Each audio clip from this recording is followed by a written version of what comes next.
નમસ્કાર વિદ્યાર્થી મિત્રો, એમએસ એજ્યુકેશનમાં આપ સર્વનું હાર્દિક સ્વાગત છે। ધોરણ 10 ગણિત વિષયની અંદર ચેપ્ટર નંબર 1 છે વાસ્તવિક સંખ્યા। એમાં સ્વાધ્યાય 1.1 નો પ્રશ્ન નંબર 1 નો 5મો દાખલો છે। તો કે પ્રશ્ન 5 તો 1 માં એવું કીધું છે કે આપેલ સંખ્યાને તેના અવિભાજ્ય અવયવોના ગુણાકાર સ્વરૂપે લખવાનું છે। એટલે કે 7429 ના પહેલા આપણે અવયવ પાડવાના છે અને પછી એના અવયવ જે પડે છે એને આપણે ગુણાકાર સ્વરૂપે છે જે દર્શાવવાનું છે।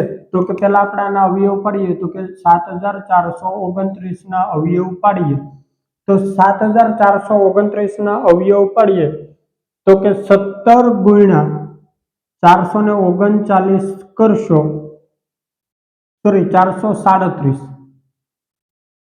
એટલે કે 7429 આવે। હવે આના પાછા આપણે અવયવ પાડીએ તો કે 19 ગુણ્યા 23, 19 ગુણ્યા 23 કરશો એટલે 437 આવશે। ભાઈ 19 અને 23 નો તો એક અવયવ પડશે નહીં, એટલે કે 7429 બરાબર 17 ગુણ્યા 19 ગુણ્યા 23, એટલે કે ડાયરેક્ટ જવાબ આવી જશે। જો વિદ્યાર્થી મિત્રો તમને આ વિડીયો પસંદ આવ્યો હોય તો અમારી યુટ્યુબ ચેનલને લાઇક, શેર, કોમેન્ટ અને સબસ્ક્રાઇબ કરવાનું ભૂલતા નહીં। આભાર।